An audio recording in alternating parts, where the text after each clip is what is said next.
Antes de mergulhar nesta história incrível, considere se inscrever no canal e ativar o sininho. Cada história aqui tem algo a dizer, e você não vai querer perder nenhuma. Você vai morrer amanhã, disse a moça. O milionário riu, mas no dia seguinte implorava por sua vida. Nos círculos empresariais americanos, Jonathan Whittaker era mais do que um simples empreendedor, era uma lenda viva. Um garoto de classe média criado por uma mãe solteira no Missouri, ele ascendeu na carreira com decisões brutais e instintos formidáveis. Ele sacrificou tudo, amigos, família, valores, para construir um império em expansão. A Whittaker Holdings, um conglomerado especializado em imóveis de luxo, centrais elétricas privadas e infraestrutura tecnológica. Aos 57 anos, ele era um dos homens mais ricos do país, com uma fortuna pessoal estimada em 3,7 bilhões de dólares. De arranha-céus em Miami a resorts de praia no Colorado, tudo carregava sua marca.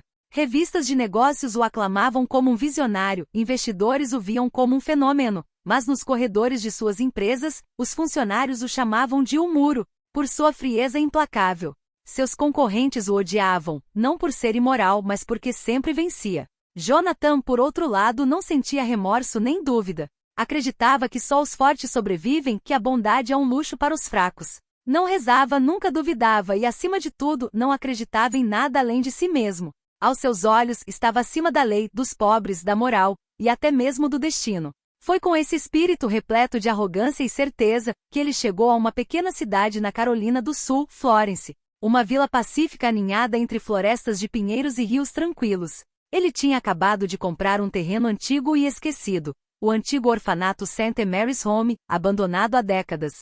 O local, embora em ruínas, ainda guardava as cicatrizes do seu passado, vitrais quebrados, um alpendre com colunas rachadas, um sino enferrujado e, no frontão, uma cruz partida ao meio. Mas Jonathan não viu nada disso. Não viu as marcas do sofrimento passado, nem as memórias flutuando no ar. Tudo o que viu foi uma localização estratégica perfeita para a construção de um resort de golfe exclusivo com um hotel 5 estrelas, spa e vilas panorâmicas. A história do lugar? Irrelevante. Os fantasmas do passado? As bobagens dos aldeões ignorantes. Ele queria destruir, apagar e reconstruir. Naquela manhã, ele pousou em um helicóptero particular, com seu relógio suíço brilhando no pulso e seu terno azul escuro perfeitamente cortado. 2 guarda-costas o escoltavam, ladeados por seu fiel braço direito, Charles Green, diretor de aquisições. Será magnífico, declarou Jonathan, pisando no chão seco e empoeirado. Imagine um campo de golfe de 18 buracos no meio da floresta. A elite lutará para chegar lá. Mas ao se aproximarem da varanda do orfanato, um detalhe inesperado interrompeu o progresso do bilionário. Uma garotinha sentada sozinha nos degraus decrépitos. Ela usava um vestido branco velho, amarelado pela poeira do tempo, e estava descalça apesar do frio da manhã. Sua pele era morena, seus cabelos escuros caíam em longas mechas, e seu olhar, aquele olhar, calmo, frio, profundo como um poço sem fundo. Quem a deixou entrar? Charles resmungou. Ninguém vem aqui há anos. Jonathan se aproximou irritado. Você não pertence a este lugar, disse ele bruscamente. Esta é uma propriedade privada. A menina ergueu os olhos lentamente. Não parecia surpresa nem assustada. Ela disse simplesmente em voz baixa, calma, quase solene. Você vai morrer amanhã. Um silêncio glacial caiu sobre o grupo. Até os pássaros se calaram. Jonathan caiu na gargalhada. Uma risada alta, forte, quase mecânica. E quem vai me matar? Você? Um fantasminha sem sapatos, disse ele em tom de brincadeira. Mas ela não respondeu. Continuou a encará-lo fixamente sem piscar, sem se encolher. Então, lentamente, ela se levantou. E sem que nenhuma porta se abrisse, ela desapareceu atrás das portas do orfanato, como uma sombra engolida pela própria casa. Jonathan, paralisado por um momento, virou-se para Charles com um sorriso forçado. Estamos contratando cartomantes agora? Que esquema ridículo! Charles não respondeu. Ficou olhando fixamente para a porta fechada com o maxilar cerrado. O resto do dia continuou como planejado. Planos, drones, reuniões.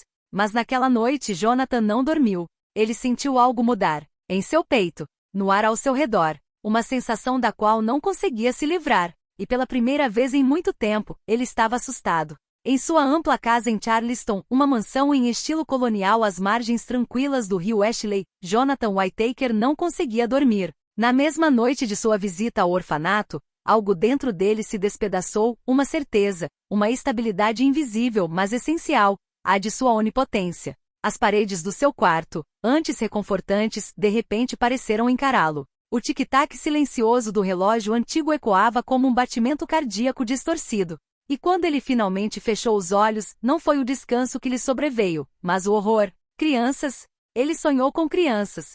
Presas na escuridão, com os rostos contorcidos de medo, as mãos estendidas em direção a uma luz que nunca chegava. Elas gritavam, choravam, todas se voltavam para ele. E em meio ao barulho, uma voz se elevou. Clara, acusadora, assombrosa. E por que você não ouviu? Por que você não viu nada? Por que você não fez nada? Jonathan acordou assustado. Eram 3h33 da manhã. O suor escorria por suas têmporas. Sua respiração estava irregular, como se ele tivesse acabado de escapar de um afogamento. Ele se levantou lentamente com o coração disparado e caminhou até a janela. No jardim escuro, ele viu a figura de uma criança imóvel, com os braços balançando e a cabeça ligeiramente inclinada. Ela o encarava. Ele piscou e deu um passo para trás. Quando olhou novamente, nada. O jardim estava vazio. Mas o ar havia mudado. Estava mais frio, mais denso, como se carregado por uma presença silenciosa. No dia seguinte, ele acordou cedo, determinado a sufocar suas ansiedades sob sua rotina bem estruturada. Reuniões, ligações, investimentos, decisões. Trabalho, sua verdadeira religião. Mas naquele dia, nada saiu como planejado. Às 9h07, ele recebeu uma ligação alarmada. Um canteiro de obras em Houston havia acabado de desabar. 2 operários morreram na hora e outros 3 ficaram feridos. As imagens já circulavam nos canais de notícias. Às 10h45, seu advogado o informou que a SEC, Comissão de Valores Mobiliários, estava iniciando uma investigação surpresa sobre suas contas offshore, uma auditoria completa de seus fluxos financeiros nos últimos 5 anos.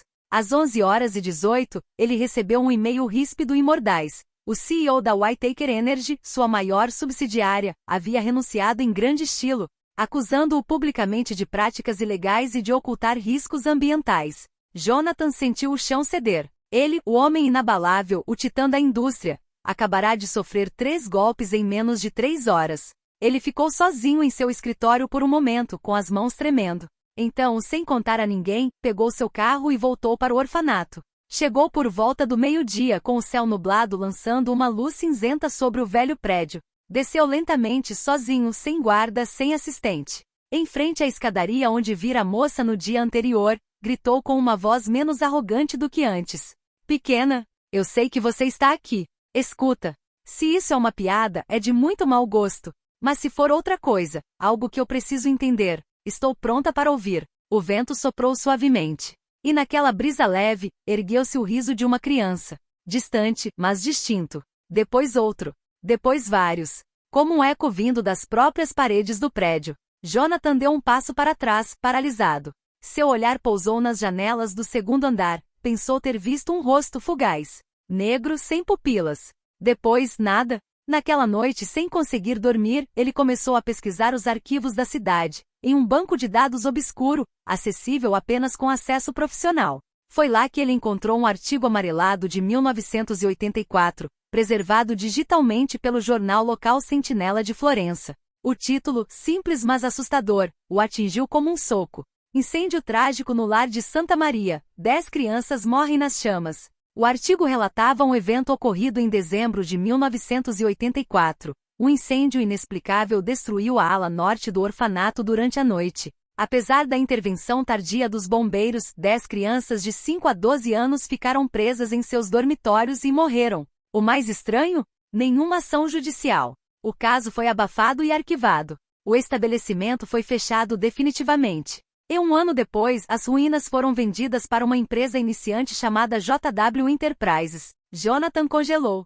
JW Enterprises. Era ele. Bem, o primeiro nome da sua empresa, logo no começo, antes de Whitaker Holdings. Ele mal se lembrava. Na época, seu sócio havia feito um negócio de ouro ao comprar algumas ruínas por quase nada, usando-as como depósito para armazenar equipamentos de perfuração. Jonathan, focado em finanças, nunca perguntou de onde vinha a terra ou o que havia acontecido lá. Ele nunca soube. Ou melhor, ele nunca quis saber. Ele fechou o computador, com as mãos suando. Pela primeira vez na vida, ele percebeu que seu passado estava o alcançando. E desta vez, o dinheiro não seria suficiente. Ao amanhecer de 13 de outubro, o céu de Charleston estava nublado, de um cinza metálico sufocante. Um vento frio soprava pelos gramados impecavelmente aparados da propriedade Whittaker, mas Jonathan nem o sentiu. Desceu os degraus de sua casa com passos hesitantes, os olhos escuros e o coração batendo forte no peito como um tambor de guerra. Ele mal havia dormido. Os pesadelos do dia anterior o deixaram esgotado, destruído e, acima de tudo, transformado. Pela primeira vez na vida, ele sentiu medo. Um medo profundo, espiritual. Um medo que não tinha nada a ver com falência ou prisão. Entrou no carro sem guarda-costas, sem assistente, sem telefone. Dirigiu sem dizer uma palavra por meia hora, até avistar uma igreja metodista à beira da estrada, modesta, com paredes brancas e um campanário de madeira. Ele, Jonathan Whittaker, o ateu declarado, o homem que sempre zombou de superstições, crenças, orações inúteis dos pobres. Ele entrou. Os poucos fiéis presentes se viraram boquiabertos. Um dos homens mais poderosos do país acabará de entrar pela porta, sozinho, sem escolta, sem câmera. Jonathan caminhou lentamente até o fundo, sentou-se em um banco vazio e abaixou a cabeça. Ele realmente não sabia o que dizer ou como orar. Então ele sussurrou, não com as palavras de um crente, mas com as palavras de um homem destruído. Não sei com quem estou falando, se é que estou falando com alguém. Mas me desculpe. Eu sofri. Eu esqueci. Eu desprezei. E agora estou com medo. Seus ombros tremiam. Ele sentiu algo se agitar dentro de si. Uma culpa arcaica e enterrada que ele havia reprimido por décadas. Ele permaneceu assim por uma hora inteira. Então levantou-se silenciosamente com os olhos vermelhos e saiu da igreja sem dizer uma palavra. No caminho de volta ele tomou outra decisão. Passou no hospital infantil de Charleston. Sem anunciar sua visita, ele entrou por uma entrada secundária. Pediu para falar com o administrador financeiro. Lá, em uma pequena sala sem janelas, assinou um cheque anônimo de $10 milhões, em nome de uma fundação fictícia. Exigiu apenas que o dinheiro fosse usado para reformar salas de oncologia pediátrica e fornecer atendimento gratuito a crianças carentes. Mas quando saiu do hospital, a ansiedade ainda estava lá. Seu coração batia ainda mais rápido, como se ele não conseguisse respirar. Ele sentia a hora se aproximando. Uma sensação visceral, como um relógio invisível correndo mais rápido em suas veias. A noite caiu. Ele recusou todos os jantares, todas as reuniões. Não retornou ligações de seus advogados, nem de jornalistas que começavam a suspeitar de um escândalo financeiro. Às 21h43, ele dirigia sozinho por uma estrada deserta e arborizada perto da fronteira com a Carolina do Norte. Uma estrada que ele nunca havia percorrido antes. Ele nem sabia para onde estava indo. Ele estava dirigindo, para escapar do invisível, para escapar da lembrança, para escapar dela. Mas de repente, na escuridão, os faróis do carro iluminaram uma pequena figura no meio da estrada. Ele freou bruscamente. Os pneus cantaram. Seu coração quase parou. Era ela, a menina de vestido branco, de pé, imóvel, braços ao lado do corpo, olhos como dois abismos negros. Jonathan saiu do carro como um boneco sem alma. Caiu de joelhos no asfalto frio e molhado. As palavras saíram de sua boca incontrolavelmente. Eu imploro. Eu não sabia. Eu quero fazer as pazes. Eu posso salvar outras crianças. Eu posso construir um abrigo, destruir meus negócios, doar toda a minha fortuna. Eu imploro. Me dê uma chance. Ele chorava. Não de raiva. Não de vergonha. Mas de desespero genuíno. Nu. A garota o encarou por um longo tempo. O silêncio pesava como chumbo. Não havia mais nada além do vento, das árvores e dela. Finalmente ela falou. Sua voz era suave, mas terrivelmente calma, implacável.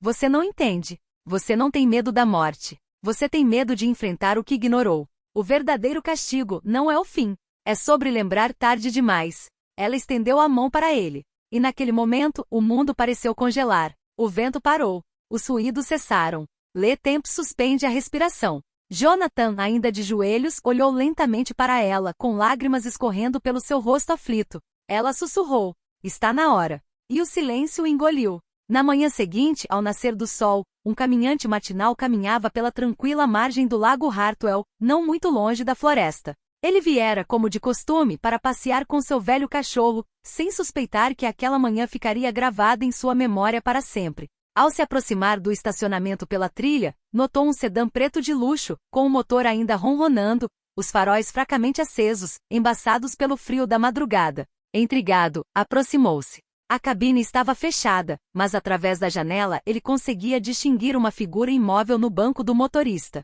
Era Jonathan Whittaker. Seu corpo estava perfeitamente intacto, sem ferimentos, sem desordem, sem sinais de luta. Mas seu rosto, congelado em uma expressão de terror absoluto, os olhos arregalados, a boca entreaberta, como se congelado em um último grito silencioso. O relatório do legista concluiu que foi uma parada cardíaca súbita. Sem substâncias. Sem patologia aparente. Apenas morte. Súbita. Inexplicável. Mas para aqueles que conheciam Jonathan, que o tinham visto no dia anterior, seu rosto pálido, seus gestos febris, seus olhares por cima do ombro como se estivesse fugindo de algo que ninguém mais podia ver, não havia dúvida, ele tinha visto algo. Algo que o havia derrubado por dentro. Nos dias que se seguiram, a imprensa nacional atacou o caso. Morte misteriosa de um bilionário em Hartwell, uma doação de 10 milhões de dólares pouco antes de sua morte. Coincidência? Mas nenhum artigo mencionou o boato que se espalhava suavemente pela cidade,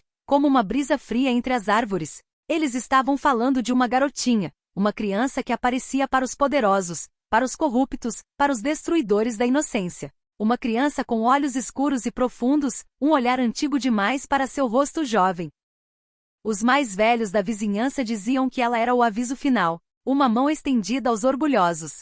Mas aqueles que riram de sua profecia, nunca riram duas vezes. Poucos meses depois, o orfanato St. Mary, um dos lugares mais degradados do estado, conhecido por suas tragédias passadas e suas crianças esquecidas, foi completamente reformado. A nova diretora, Amanda Reedes, não conseguia acreditar no que via quando recebeu um telefonema da Whittaker Associates.